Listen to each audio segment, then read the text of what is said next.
Realme C55 এই ফোনটা 10 মাস আগে লঞ্চ হওয়া 20,000 টাকা বাজেটের একটা অফিসিয়াল ফোন। আর এই ফোনটা যখন বাংলাদেশে অফিসিয়ালি লঞ্চ হয়েছিল তখন কিন্তু প্রচুর হাইপ ছিল এই ফোনটার। কারণ 20,000 টাকা বাজেটে এখানে কিন্তু 64 মেগাপিক্সেলের ক্যামেরা আছে, সেই সাথে সামনে ক্যাপসুল শেপের ডাইনামিক আইল্যান্ড আছে। তবে এখন 10 মাস পরে এসে 2024 সালে এই ফোনটা কতটুকু ভ্যালু প্রোভাইড করছে এবং এই সময় ফোনটা কেনা উচিত হবে কিনা, সেই সাথে ফোনটার কম্পিটিটর হিসেবে বর্তমানে মার্কেটে যে ফোনগুলো আছে ওইগুলা কেনা ঠিক হবে, সবকিছুই বিস্তারিত আজকের এই ভিডিওতে জানানো হবে। তো প্রথমে ডিজাইন দিয়ে শুরু করা যাক। ডিজাইনটা কিন্তু খুবই জোস, পেছন দিকে গ্লসি ব্যাক প্যানেল দেওয়া হয়েছে। আর এটা কিন্তু সূর্যের আলোতে গ্লেজ দেয়, দেখতে বেশ ভালোই লাগে। তবে ক্যামেরা বাম্পটা একটু বড় সাইজের, ওটা যেহেতু একটু বড় সাইজের, সো যাদের হাত একটু ছোট আমার মতো তাদের এক হাতে ইউজ করতে একটু সমস্যাই হবে। ওভারঅল ডিজাইনটা আমার কাছে খুবই ভালো লেগেছে। ফোনটা কিন্তু পুরাটা একটা প্লাস্টিক বডির ফোন, পেছনে প্লাস্টিক থাকছে, ফ্রেমটা প্লাস্টিকের।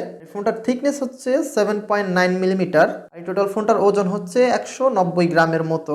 এই ফোনটা টোটাল দুইটা কালারে লঞ্চ করা হয়েছিল, সানশাওয়ার, রেইনি নাইট। আর আমাদের হাতে যে ফোনটা আছে এটা হচ্ছে সানশাওয়ার। দেখতে খুবই জোস লাগে। ফোনটার সামনের দিকে 6.72 ইঞ্চির ফুল এইচডি প্লাস রেজলিউশনের একটা আইপিএস এলসিডি প্যানেল ইউজ করা হয়েছে। এটা একটা 5 ডিসপ্লে, এখানে 90 হার্জের রিফ্রেশ রেট থাকছে। আর এই ডিসপ্লেটা আউটডোরে সর্বোচ্চ 680 নিটসের পিক ব্রাইটনেস দিবে। সো আউটডোরেও এটা কি ইউজ করে দেখেছি, কোনো রকম সমস্যা হয় না, বেশ ভালোভাবে ইউজ করা যায় আউটডোরে, বেশ ব্রাইট ডিসপ্লে।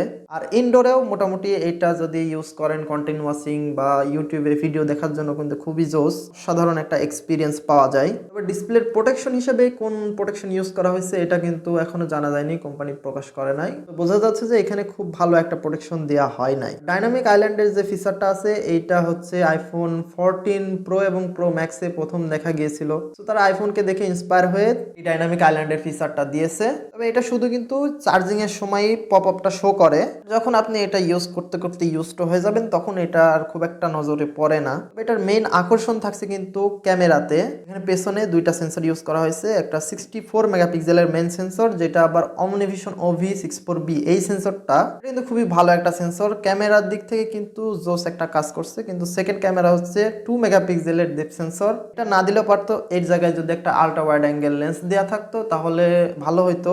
এই আল্ট্রা ওয়াইড অ্যাঙ্গেল লেন্সটা থাকলে কিন্তু বেটার হইতো। 64 মেগাপিক্সেলের ক্যামেরা কিন্তু খুবই জোস, দিনের বেলাতে বেশ ভালো শার্প অ্যান্ড কালারফুল ছবি দিতে পারে, মোটামুটি কালার বুস্টেড কালার দেয়। তবে ইমেজ কোয়ালিটি দেখে হতাশ হবেন না। সো ডে লাইটে ছবির কোয়ালিটি মোটামুটি ভালোই বলবো।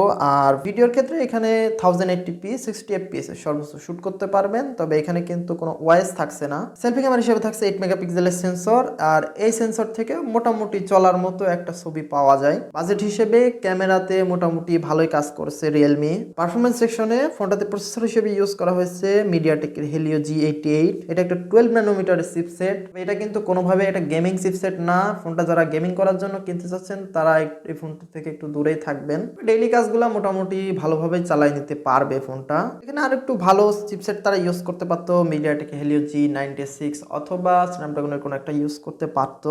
সফটওয়্যার হিসেবে Android 13 out of the box, সেই সাথে রিয়েলমি UI 4.0। তবে পরে কোনো আপডেট আসবে কিনা এই ব্যাপারে কোনো ইনফরমেশন পাওয়া যায়নি, হয়তো ভবিষ্যতে অ্যান্ড্রয়েড 14 এর আপডেটটা পাওয়া যাবে না। রিয়েলমি UI নিয়ে কি বলবো, মোটামুটি ক্লিনই আছে, কোনো রকম বাগ ভাল্লুকের দেখা এখনো পাওয়া যায়নি। রিয়েলমি UI মোটামুটি স্টেবল পজিশনে আছে বাকি চাইনিজ ব্র্যান্ডগুলোর তুলনায়। ফোনটাতে ব্যাটারি হিসেবে ইউজ করা হয়েছে 5000 mAh এর ব্যাটারি এবং 33 ওয়াটের চার্জিং সাপোর্ট। আর চার্জারটা অবশ্যই বক্সের মধ্যেই দিয়ে দিয়েছে রিয়েলমি। এটার জন্য রিয়েলমিকে একটা আলাদা থামস আপ দিতে হয়, কারণ এই বাজেটে এখন স্যামসাং তো মোটামুটি চার্জার দেওয়া বন্ধ করে দিয়েছে, সেইখানে তারা এখনো 33 ওয়াটের চার্জার বক্সের মধ্যেই দিয়ে দিয়েছে। এই 33 ওয়াটের চার্জার দিয়ে ফোনটাকে চার্জ করতে মোটামুটি 1 ঘন্টার অল্প একটু বেশি সময় লাগে। ব্যাটারি ব্যাকআপটাও মোটামুটি ভালোই থাকে। যদি গেমিং না করেন তাহলে মোটামুটি এক চার্জে 1 থেকে 1.5 দিন আরামে চালাই নিতে পারবেন। আর 5000 mAh এর ব্যাটারি কিন্তু এখন খুবই স্ট্যান্ডার্ড, যে কোনো ফোনেই কিন্তু আমরা 5000 mAh এর ব্যাটারি পাই। যদি দামের কথা বলি, এই ফোনটা বাংলাদেশে অফিসিয়ালি